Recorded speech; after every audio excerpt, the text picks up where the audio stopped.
Hey there, it's John Benson, and this is a picture of the most influential, creative, and persuasive genius alive. You shocked? You surprised? Well, keep watching and I'll reveal how this monkey ended up making tens of millions of dollars in the weight loss space. First, that was a pattern interrupt. That was a true story. I'll tell you more about that in a moment. And I'm John Benson, and this is Sales Copy Secrets.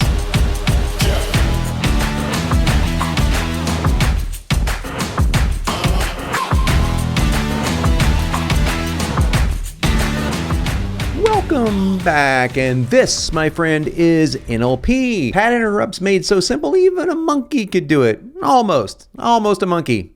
Well, we'll get more into the monkey in just a moment. So you're in the right place if you are a zookeeper. No, I'm kidding. You're in the right place if you are a copywriter or a marketer or anyone wanting to improve their copywriting skills or perhaps even start a copywriting business or make more money online. You are in the right place. Now, I want you to stick around until the very end. Don't do the watch the 3 minutes and go to the next video, attention span of a gnat kind of stuff. No, don't do that. First of all, it's not friendly to the algorithm, but more importantly to you, I'm going to give you a tool at the end of this video. I'm going to show it to you too, for free. That's going to allow you to create pattern interrupts using nothing but stories. It's a very cool little tool that I designed just for you. You're going to get it for free. Stick around. And while you're sticking around, if I've earned your like, I have to earn it. If I've earned your like, if I've earned your trust, if I've earned your enthusiasm, I want you to pulverize the like button. I want you to share this video with a friend. Please help this channel grow. Subscribe and do me a favor, leave a comment below. So what is a pattern interrupt? A pattern interrupt is an NLP technique usually used at the very beginning of a video sales letter to scratch the disc of your prospect's brain, to snap them into a heightened state of curiosity and attention by giving their subconscious mind something to chew on. And the cool thing about pattern interrupts is they basically demand resolution. They demand that you have to solve this. Your brain is going to stick around until they get the answer to how did that monkey make tens of millions of dollars? Why is that monkey more creative than most people I know? Well, you got to stick around to find out, now don't you? Yeah, you do. Once you open a loop like this in a pattern interrupt, prospects will stick around just for this, getting the interrupt solved so they can get it out of their mind, man. It's going to go around and around. They'll be going to bed that night going, what was the monkey? That's kind of cool. And it's a great way to get people to watch your video. And you are living proof of this. I mean, you are sitting here watching this incredibly, stupidously good-looking man. Really ridiculously good-looking. Primarily because you're really curious about the monkey bit, right? And you probably want to know a little bit about NLP or neuro-linguistic programming as well, because you want to improve your conversions and sales, and that's cool too. So I'll tell you more about the monkey in just a moment. Oh God, I'm cruel, aren't I? First, let's dive into pattern interrupts. Now, there are many types of pattern interrupts. The most famous is the one I made famous in the very first video sales letter, which I created via sales, in case you don't know. And the first video sales letter was for the book, The Every Other Day Diet. And the pattern interrupt went something like this. Hey, my name is John, and this is my magic jacket. And this jacket helped me lose over 68 pounds of life-threatening fat. That's how I opened the VSL. Now, I call that type of interrupt a non sequitur interrupt because it doesn't appear at first glance that a jacket has much to do with weight loss, unless it is some sort of weighted jacket or some sort of thermal jacket. What the hell is this jacket all about? And most certainly, you have no idea what I'm talking about when it comes to a monkey being this persuasive genius. You have no clue what I'm talking about. And that's what makes pattern interrupts so fun and so sticky. But there are many other types of pattern interrupts. I'm going to cover them briefly here. I'm going to plan to do videos on each one of these so I can dive a lot deeper into them. One is called the 3 questions interrupt. And to be honest with you, this is not really an NLP pattern interrupt. This is much more of a normal corporate-y kind of interrupt, but they are still very effective, especially if you're talking more corporate sales, more B2B sales, and you don't want to be so mysterious and internet markety. If that is that a word? Let's make that word. And the 3 questions interrupt is basically this. You start with 3 questions. You say, are you interested in this? Do you want to avoid this? And would you like an answer that is blank? Those are the 3 questions. Pretty simple. What are we doing here? We're doing duality, aren't we? We're doing pull, you want something good, push, we want something bad, and curiosity question. That's all there is to the 3 questions interrupt. Another type of pattern interrupt is what I call the middle of the story interrupt, and that is very commonly used in movies and episodic television. You'll see, for example, a TV show that you follow, it will come in often in the middle of a conversation, or a movie will start in the middle of a scene and you have no idea where they're going, a middle of something that hasn't happened yet. And then they go 3 weeks earlier, right? A few moments later. Well, that is a middle of the story interrupt. And one of my most famous was one I wrote for a supplement company called On It. And it started off with, "She walked through my front door a shattered woman." Well, obviously, you need to know the context of what follows that to have that make any sense at all, but it immediately grabs your attention because it's like, well, it just comes out of nowhere. And those are very, very powerful if you know how to use them correctly. Chris Adot is a great friend and a great VSL writer. He uses these all the time. Another type is called the quiz interrupt, and I think I probably pioneered this one too, but not sure about it. I do know that it was one of my more successful weight loss offers. Can you guess which one of these 7 foods is the worst food for your thyroid? The worst. Ice cream, a banana, steak, a potato, broccoli, milk, or eggs? Which one? I'll give you the answer in just a few minutes and it will shock you. And it ends up being that broccoli is the answer to that. So it's kind of cool. And I don't reveal that answer, as you might imagine, for about 20 minutes. Then there's the story interrupt, where you show a picture of someone and you say, "You're not going to believe how this guy got on a cover of a fitness magazine." And it's a very simple story interrupt. It's similar to the interrupt that I just used, where I said, "Hey, there's this monkey that's super creative," but that's also a non sequitur interrupt. So you can combine these techniques. And finally, one of my favorites, especially for short videos, is a timestamp interrupt, where you start off, "If you watch this video until the 3-minute and 17-second mark, I'm going to reveal blank." And what's important about that is that they can't skip. So you have to disengage the controls. And so obviously this doesn't work for some ad mediums and doesn't work for some platforms like Facebook, et cetera. They wouldn't like that too much. Google wouldn't like it too much. But if you're sending affiliate traffic or you're wanting a quick hit, this is a good one. Now today I'm going to cover the most popular, probably the most famous of these pattern interrupts, and that is the non sequitur interrupt. And I'm going to teach you how to do this by giving you a cool little tool that I call the Nightmare Interrupt Map. And you can look below. You can download that for free. Look below. Look. I'm going to do this right now. I'm going to actually open the Nightmare Interrupt Map, and we're going to go over it together so I can show you how it works, and you can download your own copy after this video. Cool? All right, here we are at the John Benson's Nightmare Interrupt Map. TM, bitches. And there's really 2 parts to this, too. See, I'm doing 2 hands here. Setup and the story. But each of those parts have different parts, as you might imagine. So let's look at this. We have the setup, and I'm going to ask 4 questions. It was what? October 29th, 1997. Pretty simple. I was with Steve. I feel like Eddie Izzard. I was with Steve at the time. I was on the moon with Steve. How did you feel? I felt fat, bloated, depressed. I'm writing 3 words. You could write 10. It doesn't matter. I'm just giving you how to think through things and form a story. And finally, what were you wearing? Now, the funny thing is that's the one question where most people go, why does it matter what I was wearing? In my case, what I was wearing became the thing. And I'm going to show you what I mean in just a moment. Now, in each of these steps of the setup, I'm going to ask you to get more specific. I want you to put current events around the first one. For example, what else happened on October 29, 1997? I actually had to look it up. My birthday was weeks before. I didn't have to look that up. The stock market crash. I didn't remember that. And it was sleeting and cold. That's what I did remember. But I would not have put sleeting and cold down here, which became a major part of my story, actually, had I not asked myself, what was the current events? What was going on currently? And I'm going to just show you quickly, Steve. I connected him to, I knew he had a Camaro. He had a CD of Soundgarden. We were listening to Soundgarden on the way home. And what is this like? Here's a different question. So connected is a different question, obviously. How is Steve connected? What's the connections to Steve? That's the question I asked. So in other words, what things do I think of when I think of Steve? And the next question is a little bit different. When I say I'm fat, I'm bloated, I'm depressed, what is that like? Well, what else is fat, bloated, and depressed? Well, a beached whale is fat and bloated. An overinflated balloon is bloated. Vincent van Gogh was depressed. So I'm just writing things out. And this is how you think creatively. It's such a cool technique. This will help you think and find these non sequitur images and think more creatively for your storytelling. And finally, I was wearing a black leather jacket. Pretty straightforward. Except for one detail. It was oversized because I kept getting these extra large jackets because I was obese at the time and I hated the way I looked. So I thought the bigger the jacket, the more I could hide. And that ends up being very important in my story. Okay, back over here to the current events. What does this connect to? So birthday weeks before, stock market crash, sleeting and cold, connected to the market crash days before and my body was going with it. So in other words, how do I connect my condition to something up here? Like I was turning, however old I was turning, I don't remember. Like, let's say I was 35. I was turning 35 at the time, and I felt like, and it happened to be 35 pounds overweight. So that's how, you see how I'm connecting them? I'm giving you these little tips on how to tell an interesting story. So I wrote, the market crashed days before, and my body seemed to be going with it.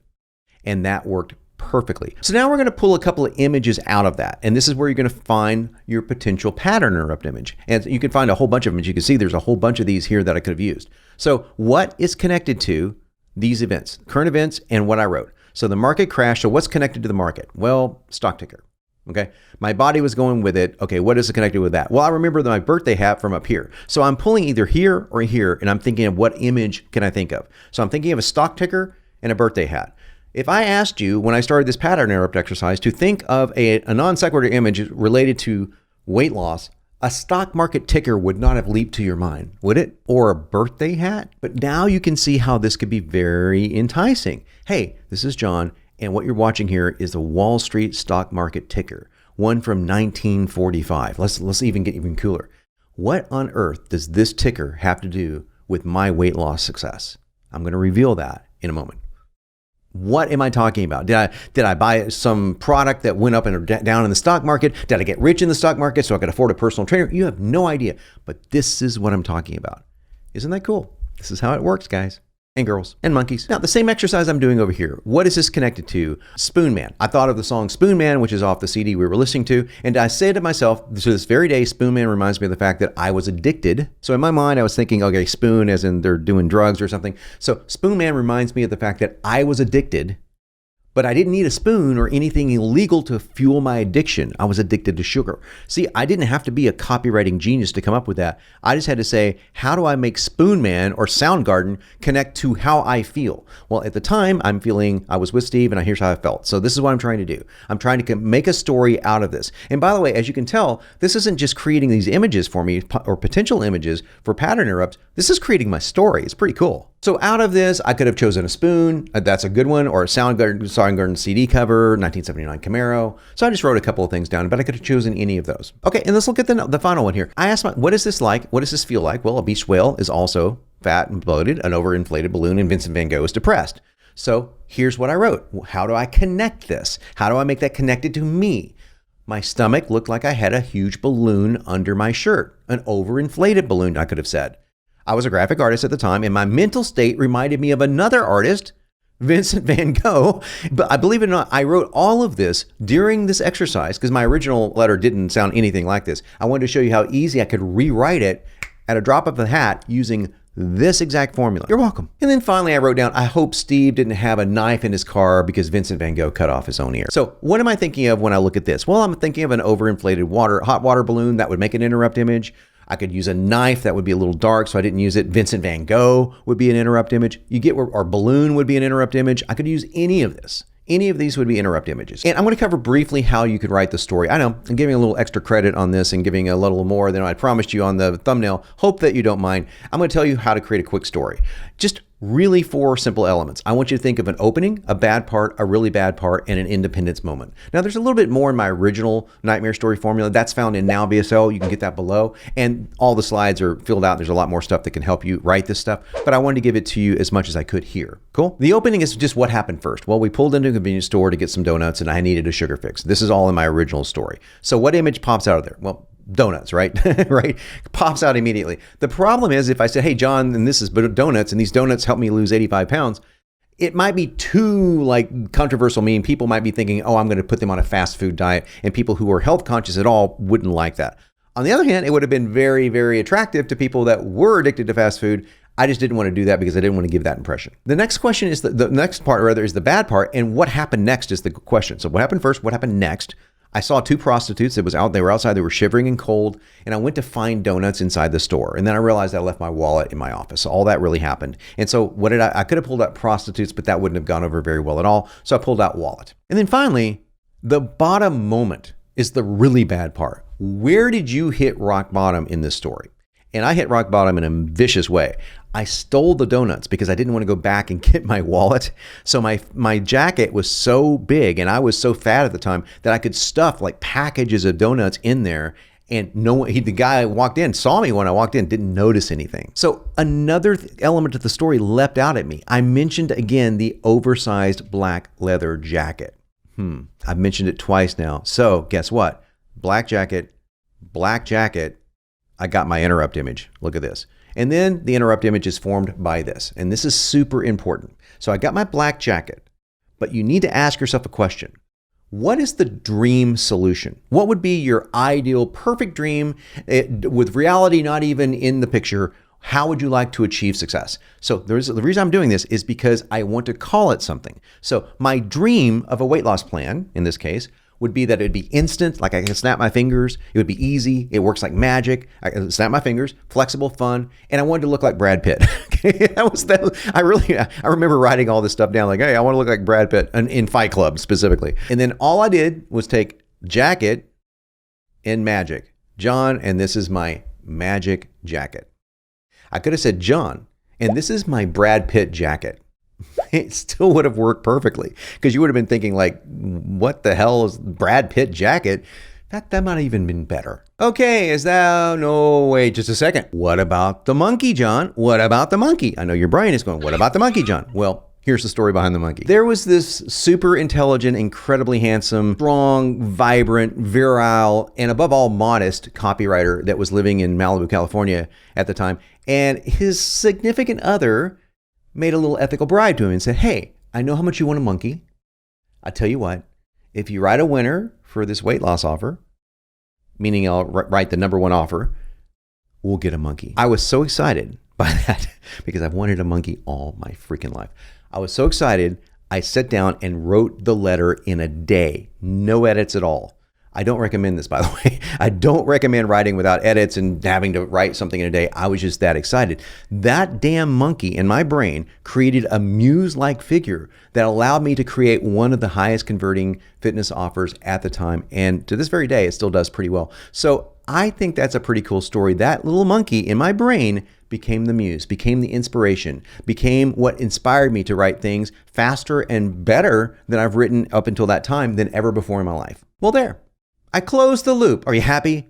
I'm not, because I still don't have a motherfucking monkey. All right, this has been NLP, Pattern Interrupts made so simple, a monkey could almost do it. So now you know how to use the Nightmare Interrupt Map, and it's yours for free. Isn't that cool? On creating interrupts that are non sequitur, meaning you're getting these weird images, but also to tell a really cool story. And this is going to help you secure those first 7 seconds of attention that are super vital, and you can hang on to that attention throughout most of your video sales letter. And that's super important, to secure attention rather than just get it. It's one thing to get attention, but you got to secure it. You got to keep laying down loops. We're going to talk about how to do that later in other videos so that you secure that attention. You anchor it so people just will stick around feeling like they're compelled to do it beyond their control. That's not true, by the way, but it feels that way. And you have access to that map down below. Grab it today. Any copywriter can use this, any online marketer, anyone interested in improving their copywriting skills. This map and this training is going to come in really handy. In the next video, I'm going to talk about how you can take a pain point and magnify it using no lies, 100% ethically magnify the problem so large that your prospect almost is forced to take action that very moment. How handy would that skill be for you? And hey, if you haven't watched my other persuasion challenge videos, they're in this series. Do look below because the entire series is going to help you become a much better copywriter and a much better marketer. So remember, like, share, subscribe, comment below, leave me something friendly, leave me something constructive, say something out of the blue. I don't care. Use a non sequitur interrupt. Post them below. And until next time, I'm John Benson, and I'm here to help make you unignorable.